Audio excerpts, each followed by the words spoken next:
Hi everyone. This is my second attempt at making an introduction to this video because my previous idea for an introduction got shot down by my number one hater, Jim. So instead of having some long Mom doesn't like you introduction, no one really does. Comment below if you like me. Actually, don't do that. That's don't open that door. Horrible road to go down. Today, we're talking about the completely uncontroversial Oriental Adventures. Is that better? That's great. That is just fine. That's fine.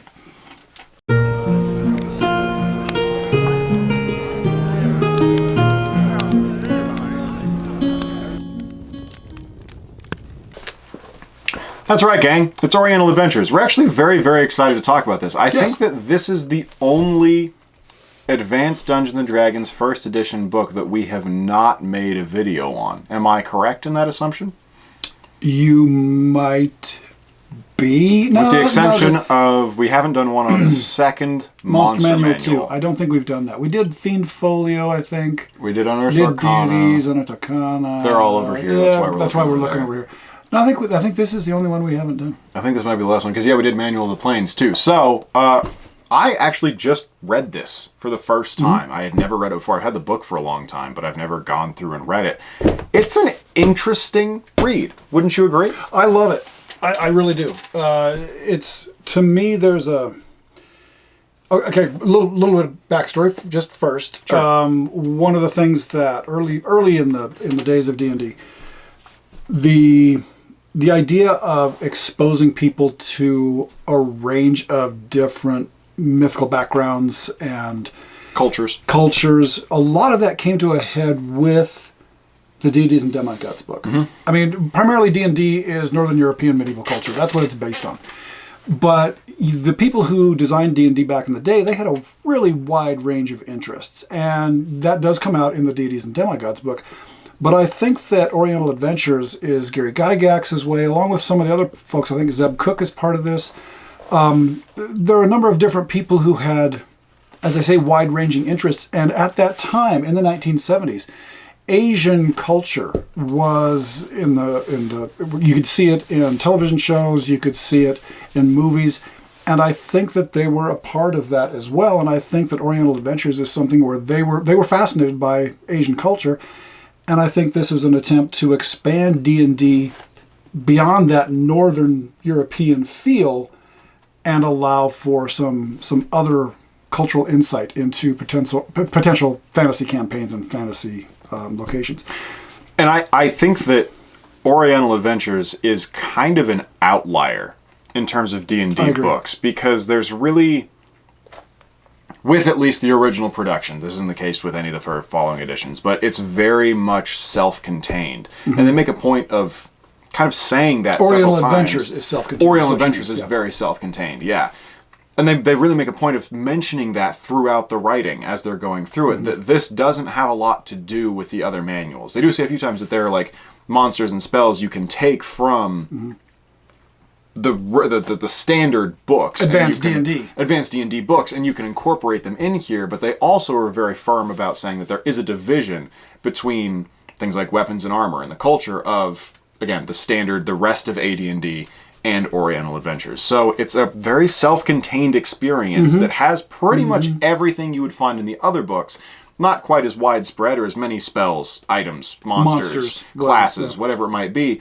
But you've got all of that here in one book that's really about the same length as all of the other books. Like the Player's Handbook. It's roughly the same size. Yeah, and I know I keep gesturing to the books on the shelf over there. You can't see. You can't see them, but we can see them. Just imagine. Yeah. But that's one of the cool things about this. And I know people back in the day. Now, this came out in 1985. It was one of the last major contributions that Gary Gygax made to TSR before he was ousted.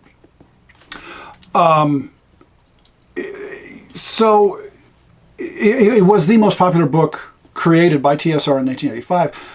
I did not play it back at that time. I didn't even have a copy of it back at that time. I was kind of beyond. I was at a stage where it was Dungeon Master, Player's Handbook, Monster Manual, Fiend Folio, Monster Manual 2 were done. Which is, again, that's pretty much how we play the game now. It is. It's carried through until today. Mm-hmm. But I knew people who took Oriental Adventures and simply ran it as its own self-contained game. Yeah. Why would you do that and not integrate it into D&D?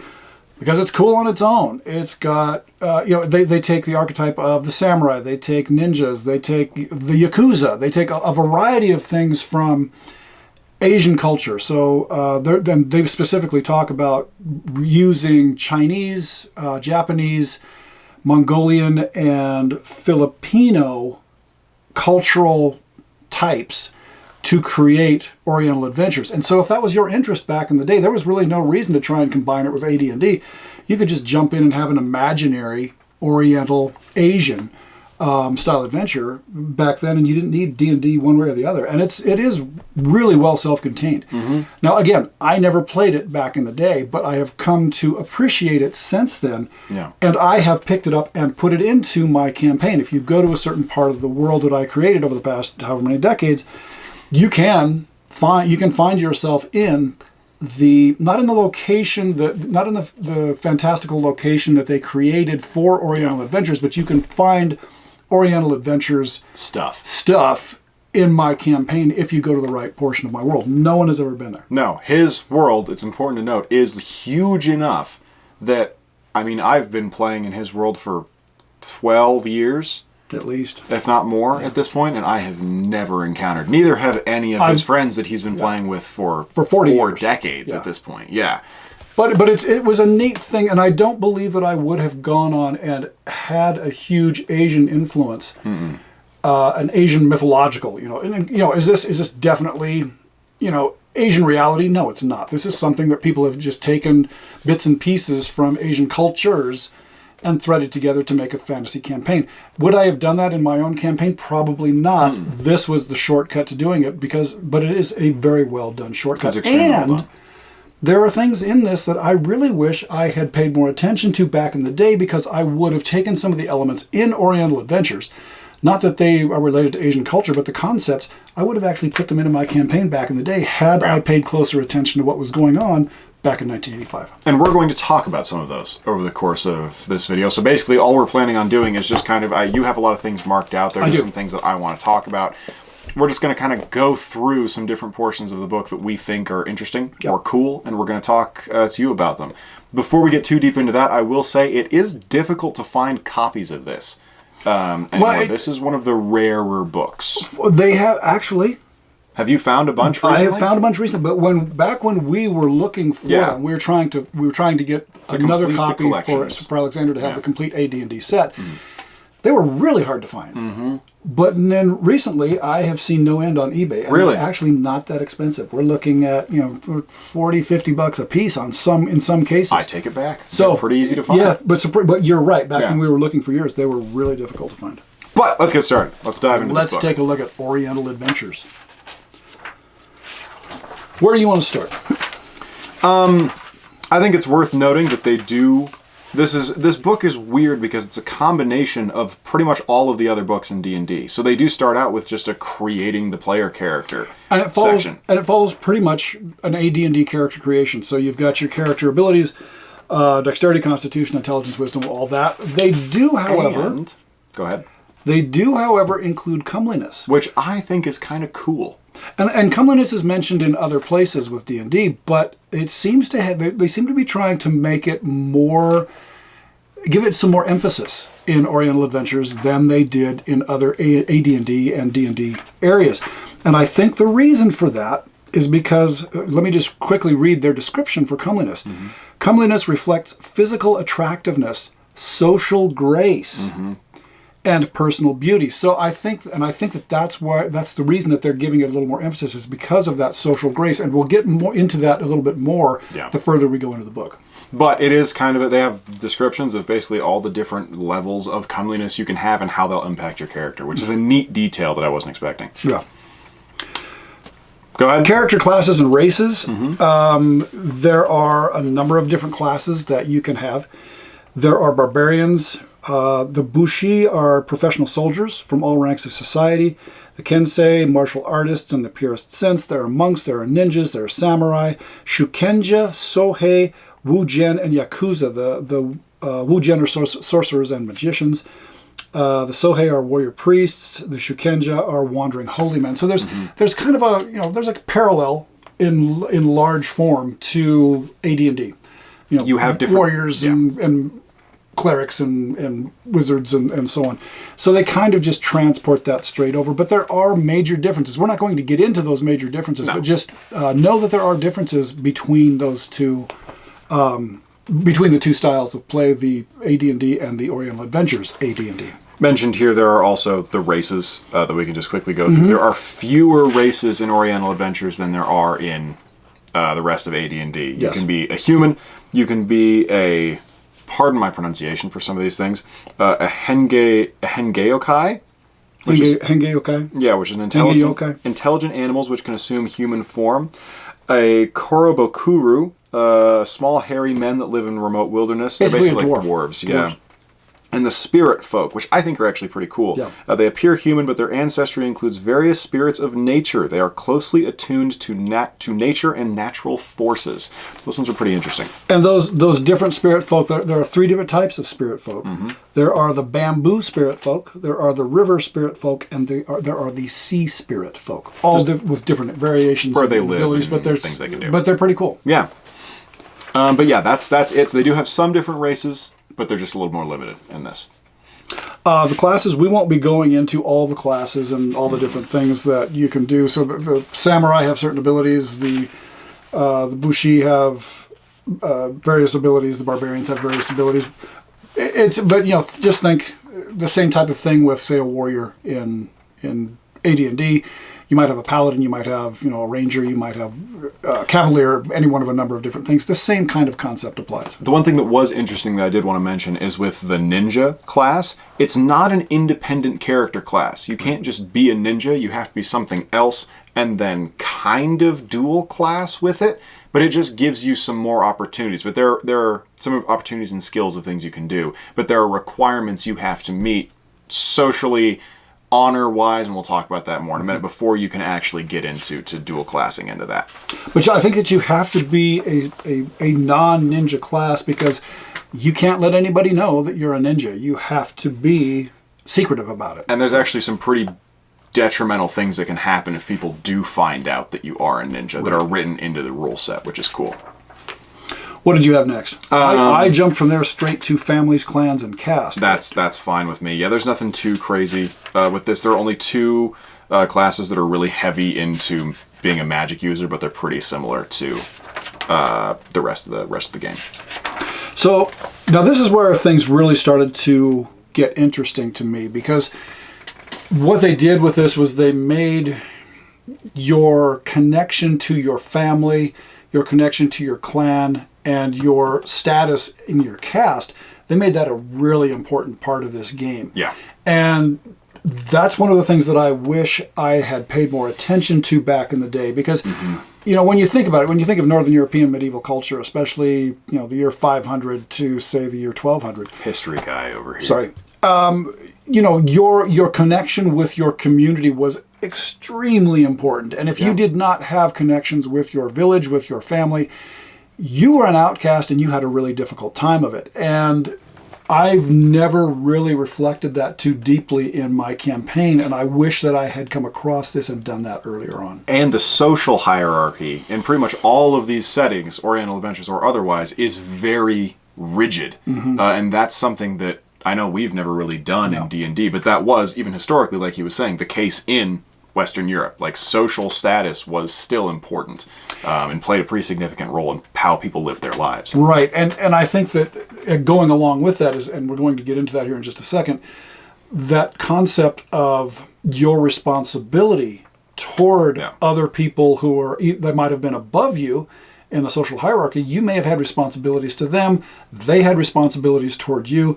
But then you also had all these responsibilities to your family and your friends and your village and your town, and those things were, they were exceptionally important. Yeah, it's a very different paradigm from what we exist in today. People had a different worldview and how they looked at each other and the place in which they lived. But that's one of the great things about this book is that it brings that to your attention, and I think it's fantastic. But go ahead if you want to get a No. I just wanted to mention that was in here, that the families, clans, and caste are a major component of this game. And to be certain classes, you have to meet a certain level of birth where you are in the caste system. So, like, to be a samurai, you do have to make a roll on the character birth table to decide how high up you are in the social strata. And so you're kind of limited in what you can be by how highborn, quote unquote, you are in society. But and it may sound like this is something that locks you into a difficult situation. And it doesn't. It's not. It's almost like a paladin having to have a certain charisma roll or something like that, in my view. Well, but I think that also this gives you the opportunity to find ways to increase your status and possibly move into that next level of society. Mm-hmm. But then they also go into you needing to maintain your current level of status and not drop below. And that, to me, is another fascinating part about this entire book. Yeah. There's an ancestry table, so you have to, you know, not only your family and your caste, etc. You also need to know your ancestry. That's a simple percentage roll. You could end up being descendant of a criminal. You might end up being a member of a defeated family. You might end up having an ancestor who was a folk hero, somebody who was a great hero. There might be somebody who owned a merchant fleet. You know, there's no telling where you might fall on that whole ancestry column, but that ancestry thing does play a huge role in this game, and I love it. But what I did think was really interesting is they encourage making, if you have the ability to kind of roll up a big family tree that your character falls within to just give some background to affect play somehow. But what I really think is interesting is this quote here. Finally, if a player character dies, the player can re-enter the game as a member of the same family, assuming the role of one of the late player character's brothers or sisters. So, if you die, and the assumption is that you will die when you're playing the game, which, of course, the family can actually play a role, no pun intended, in how you continue the game moving forward. You have the option to take a little bit of a different character, a little bit of a different perspective in the same world, which I think is a cool idea of reintegrating new characters into the same campaign. If you want to keep going and you have some things you want to accomplish, you just have to do it from a little bit different of a perspective, which I think is fun. Well, and that was a common thing for people to do back in the day. You know, if you lost a character, you would get your next... I'm not talking Oriental Adventures. Back in the day with D&D, if you lost a character, a lot of DMs would allow you to come back as a cousin or a brother or whatever, but it was really just simply to continue with your cool stuff. Yeah. Or the things you left back at the end. You would get to have those and start adventuring again.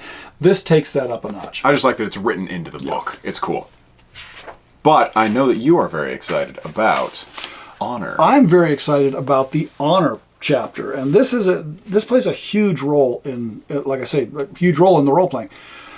They really emphasize this a lot, and the concept of honor. You start off in Oriental Adventures. You start off with a certain numerical number of honor, and things that you do might raise that honor. If you do honorable things, go figure, you might increase your honor. Or if you do bad things, if you lose battles, whatever, it starts to drop. And the thing that I love about this is it offers so many opportunities for different storylines, because you may become a disgraced warrior. You might have to be, your character might spend however many years trying to regain the honor of the family. Maybe the family is really upset about that.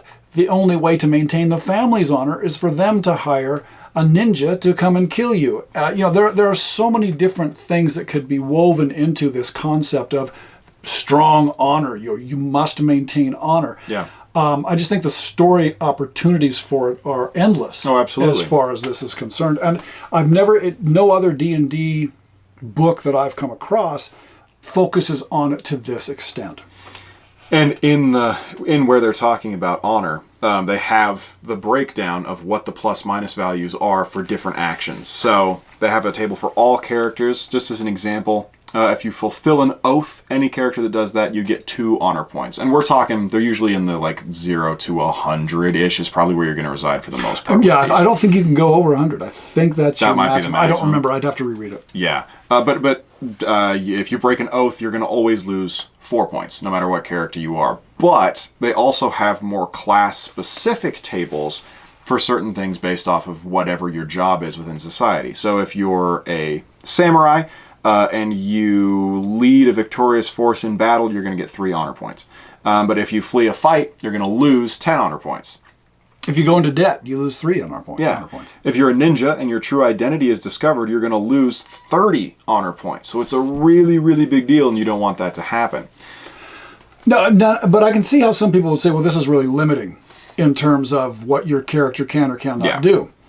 Okay, you can make that argument. But to me, it's the exact opposite. Because when you have these kinds of limitations on what you can or cannot do, that's when your creativity and your ingenuity as a player, not as a character, as a player, that's when that comes out. And you have to find ways around these constraints that have been imposed upon you by the game. Yeah. And to me, that's the best part of fantasy role-playing games is figuring out ways to get around obstacles that are put in your path. And this concept of honor, it's a bonus, but it is also an obstacle. Figuring out how to deal with that is one of the funnest parts of any of these types of role-playing games. Absolutely. And I think my only issue with the way that they've written honor is, if I remember right, I can't find it at the moment, but it says that if you hit 0 honor or go below, your character is supposed to be effectively dead and you can't continue playing. Right. I think that's my only problem with it, because I think that if you do have negative honor, then you're a very dishonorable person. And that's a fun character to get the opportunity to play as well. Yeah. You're not necessarily a bad guy, but society has spurned you in some way. And that gives you a whole new set of opportunities to go and take advantage of. Exactly. So, yeah, having both, it's very Red Dead Redemption 2. That's all I was thinking about the entire time as I was reading this, is you have the honor system.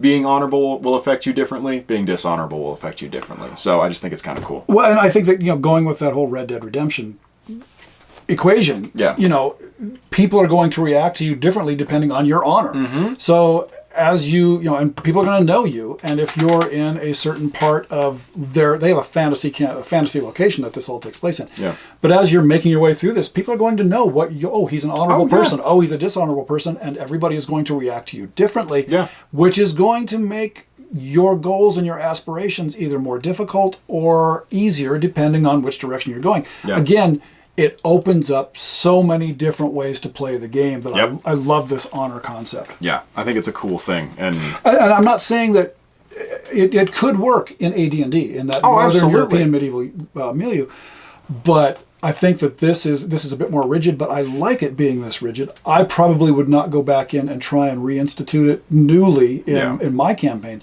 I wish I had just taken some of this and put it in. I may still do it. At least taken some of the ideas, if not the actual numerical values of things. Then after that, we have money and equipment. The only thing I really want to mention about money is I think it's funny that they changed all of the currency, but it's effectively the same currency as AD&D. They just changed the equivalency. Is that the right word for that? So you have Fen, Yuan, Chao, Tile, and Qian. I may have said some of those wrong as the 5 different currencies. And they give up the how much all of those are worth in each other. But that just made me laugh, because I would have to memorize a whole new currency system to play the game. But which would be fun. Oh, yeah, absolutely. There's nothing wrong with it at all. You've got the shopping list, the reworked shopping list, with some things that are brand new, some things that are not brand new. They have really gone crazy with the weapons in this, incorporating, again, primarily East Asian, but Asian weaponry medieval weaponry into the game. And they have a lot of very helpful weapon descriptions for things, which is great, because I didn't know what the vast majority of the things on the list were. And I think that the reason there are so many weapons, and there's also, we'll get to it in a minute here, they also have a lot of martial arts in it. The 1970s was the heyday of the martial arts movie. Oh, yeah. And so you've got your Bruce Lee movies, you've got you've got your Chuck Norris movies later, early 80s. So the martial arts concept was just on everybody's mind, and So they were giving people what they wanted. Let's give them all the weapons they can handle, and let's let them do martial arts. Yeah. And so this is definitely a reflection of the time. Yeah, but it is cool to go through and read some of these because they talk a little bit about later on when they discuss combat, because combat works slightly differently in this game than it does in AD&D. But they say that they make an emphasis on a lot of the weapons and especially a lot of the armor, of which they include some images that you can take a look at. Not for everything, but for some of the more common stuff. That the combat that your characters are going to be fighting in isn't as much hard-hitting, doing as much damage as possible, plowing through people with a horse and a lance, that kind of combat. It's going to be more speed-oriented, more agility-oriented. So if that's more your cup of tea, then I think this is something you're really going to like. And the weapons and armor reflect that pretty strongly. There is also a really cool intimidation battle. Yeah. That they mention. And to me, when was the last time you had an intimidation battle in AD&D? You didn't. Yeah. But they do have the ability to do that here, where just by presence, one warrior can defeat the other warrior without swinging a sword or a club or anything. Yeah. So we'll skip through the armor and the weapons. Then we get to proficiencies. My personal favorite of all the proficiencies are the court proficiencies. Yes. I thought these were really cool because for these you have calligraphy, etiquette, falconry, flower arranging, heraldry, landscape gardening. It was drama. Yes. Origami, painting, poetry, religion, and tea ceremony. Which is, one of the things you tea ceremony is so cool. Yeah. I mean, yeah. It's stuff that, again, I've never really thought about being something that a character might have to know how to do in certain situations, but it makes sense. If you are a herald, you know how to go about identifying different people, knowing who comes from what house and who's related to each other. It's something that could be very important if you're playing an aristocracy-oriented game where you have to kind of keep an eye on that to accomplish some sort of goal. Or if you have to sneak into a situation and you have to pass yourself off as somebody, you're going to have some of these non-weapon proficiencies in order to be able to fit into whatever it is you're trying to infiltrate. Yeah. The funny thing, what jumped to my mind with the tea ceremony when I came across it, is Kung Fu Panda. And where Poe has to do the Christmas Kung Fu Panda, where he has to, do the Christmas ceremony with all the masters. If you've never seen it, it's great. And it's great. But let me just quickly read the description of the tea ceremony. The tea ceremony is a highly specialized art practiced by nobles in some lands. Although outwardly it appears to be simple, if not trivial, it is actually a skill that requires painstaking concentration. Every movement and step must be performed with an exact amount of grace and precision. Furthermore, the purpose of the ceremony is to create an atmosphere of utter calm and serenity, free of all mental distractions. There are so many things that you could end up doing with the tea ceremony if you could alter it just a little bit and you could drop it straight into an AD&D campaign and you could do all kinds of fun things with it. Oh yeah, you could use it to assassinate people if you know what you're doing. You can integrate into a cult, like into a group of people you don't know. It's just the opportunities are endless with that stuff. Anyway, it really good. I love the non-weapon proficiencies. They're really cool. Then we've got spells. I don't really have too much to say about some of the spells. No. A lot of them are kind of straight across D&D spells. Yeah, there's no real difference, which makes sense. And some of them are directly taken across, and some of them are just like similar but renamed a little bit. And you have different spells for some of the classes that you have an option to play. But again, they're all in here. There's not too many.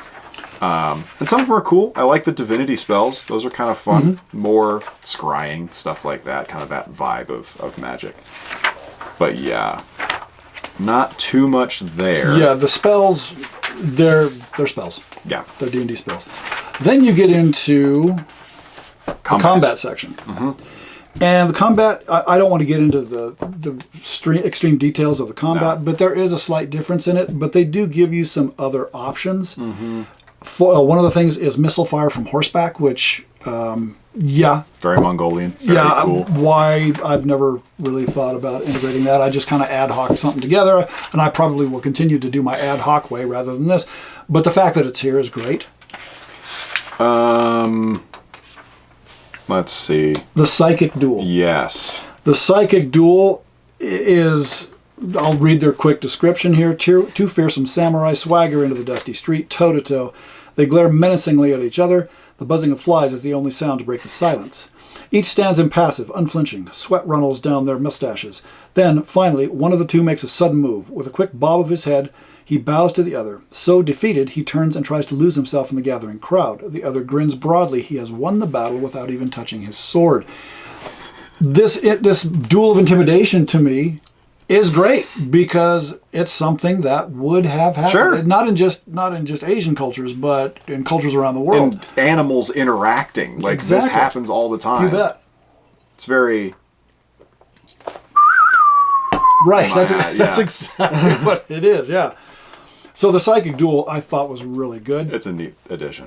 Then they get into martial arts, and this is fairly complicated for us. This is not something that I would have wanted to use, but it's pretty neat that they offer it, and they allow you to come up with your own style of martial art, which is great. It's very Bruce Lee of them. It What is. was this? Jeet Kune Do, something like that? Jeet Kune Do, yeah. Yeah. Yeah, I think so. So you have the option, but they go through principal methods of martial arts, different types of kicks, locks, movements.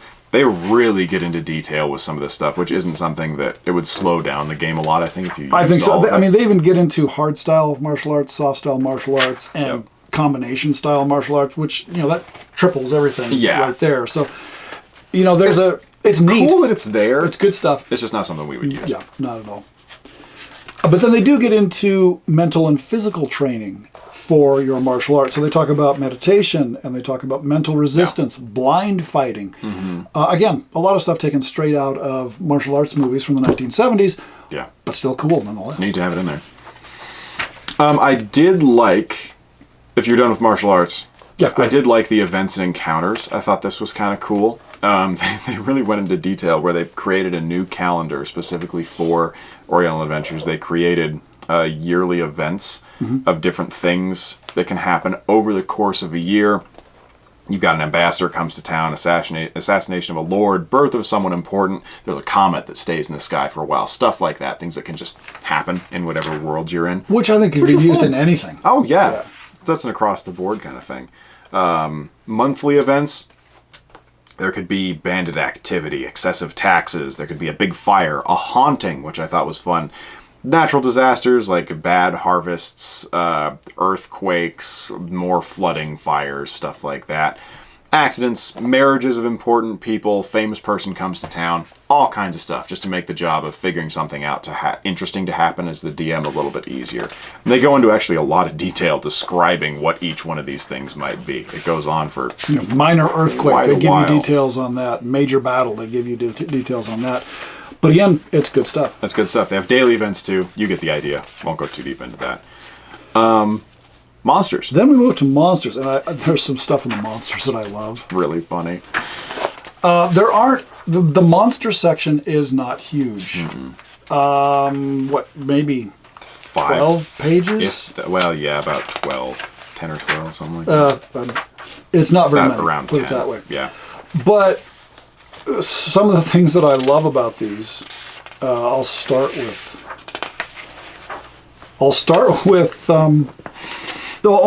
with generals of the animal kingdom, and I love this because Alexander did martial arts growing up, and one of the things that I always thought was really cool and that you always used to love was the myth of the Monkey King, Chinese. Oh myth yeah, of the you've Monkey got King. a statue of the In fact, Monkey yeah, King around here somewhere. he's over there someplace with his staff. Yeah. I love the fact that they actually have the Monkey King in here, and they call him General Monkey. General Monkey, and he goes and is sent on missions by his higher ups.